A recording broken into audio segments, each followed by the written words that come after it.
So in this video, we're going to set up a patient prescription on the Vivo 55. The first thing we need to do is turn the ventilator on via the button on the side. It will take 3 or 4 seconds to go into standby mode.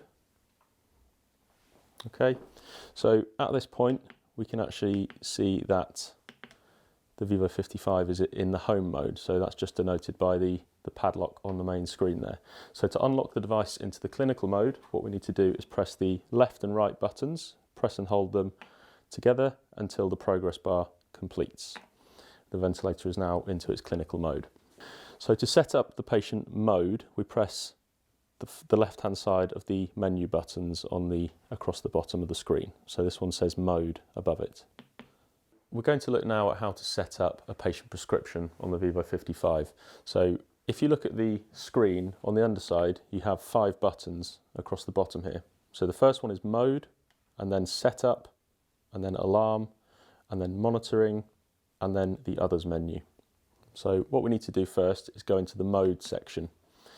Now, when we're in the mode section, we can set the Vivo 55 firstly into a ventilation mode option. We can use this as a pressure ventilator or a volume ventilator. If we have a leakage circuit attached to the Vivo 55, you can see we can set the device into a CPAP function. So let's start by going into pressure, and then if I press down, I can then get into my breath mode options. So I can set the Vivo 55 into pressure support, pressure assist or control, pressure mouthpiece ventilation, and pressure SIMV. So let's just go back to the beginning and we'll work on pressure support. So once you've selected your ventilation mode and your breath mode, we then select next. Okay, and from there we go through to the settings screen. So within the settings screen, you can set your patient parameters. So again, using your navigation buttons, your up and down and left and right, we can select the parameter we want to change. So the inspiratory pressure, the PEEP setting. So you'll see here, if I use my left and right buttons, I can change the setting, and then to confirm the setting, I simply just press down to move on to the next parameter. Then I have the inspiratory rise time. So 1 is the fastest rise time and 9 is the slowest rise time, and you can see from the shape of the flow curve that's shown on the screen there what sort of rise time you're getting. You then have your inspiratory trigger, your expiratory trigger, your minimum inspiratory time, maximum inspiratory time, your breathing backup rate for the patient, their backup inspiratory time, and then if you want to set a target volume, you can do so by activating the target volume, and then you can set your minimum and maximum inspiratory pressure that the Vivo 55 can operate between. Once we've set all of our clinical settings, we then press next, and you'll see then we go through to the first page of the alarm settings. Once we're in the alarm settings, we can set our high pressure and low pressure alarms. Again, it's the same process of changing the settings as we've just seen in the settings menu. So if I want to increase a pressure setting, I'll just do so with my left and right buttons, and then I move down to the next one. Okay, so now I have my high inspiratory volume alarm. Okay, and then my low inspiratory volume alarm.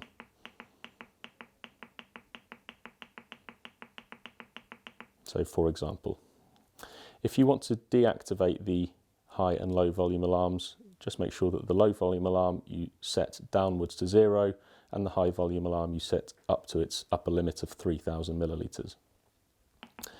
You have a high and low breath rate alarm, a high and low minute volume alarm as well, an apnea alarm which detects a cessation in triggering of the patient, a disconnect alarm if the circuit becomes disconnected at any point between the ventilator and the patient.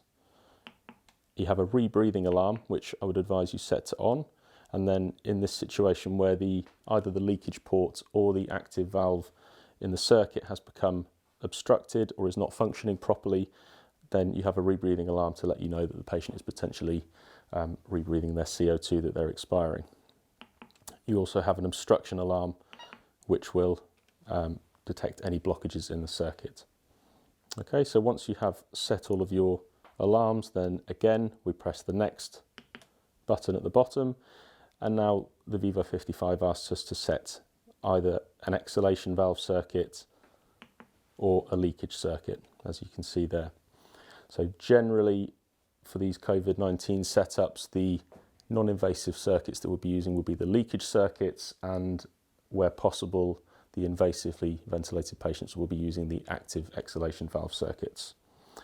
So once you've established all of your settings, all of your alarms and the circuit type, then we just click confirm, and you'll see there that the device is offering the opportunity to do a pre-use test on the screen. So if we selected yes, it would then work through a guided series of instructions, which is telling you how to set up the circuit that you're using, so either the leakage circuit or the active exhalation valve circuit, and it will measure the resistance of the tubing in order to optimize the treatment that we're delivering.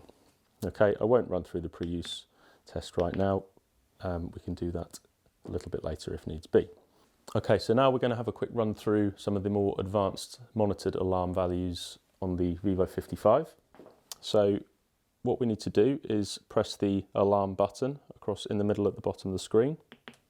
Okay, so what you can see at the top of the screen here, it will say 1, and then there's a bracket and a number 3. And now that indicates that you have 3 pages for this alarm screen setup. Now if I press the alarm button again, you'll see that I go into the second page of alarm settings, and if I press it once more, I go into the alarm and event history.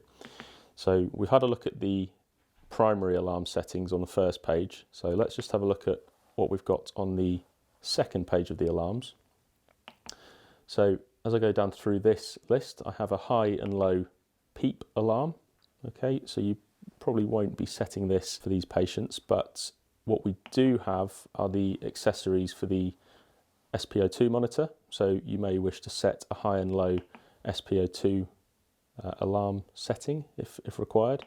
That monitor will also look at the patient's pulse rate, so you can set a high and low pulse rate alarm if needed. We will be using FiO2 monitoring as well, so if you want to guarantee at least a set delivered fraction of oxygen, we can set a low FiO2 alarm setting there.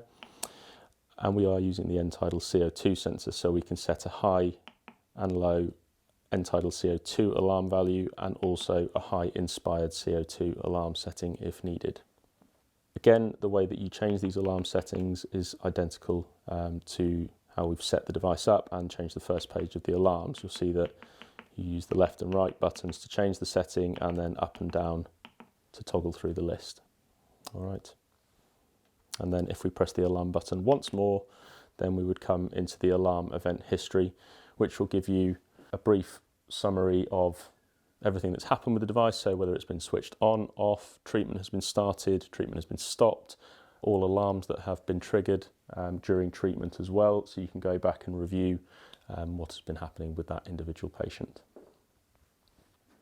That's a brief overview of the prescription setup for the Vivo 55 and how to set up the primary alarms and also the monitored value alarms as well on the Vivo 55. So the settings that we've seen here were purely for demonstration purposes. Please refer to your local guidelines for treatment of COVID-19 patients.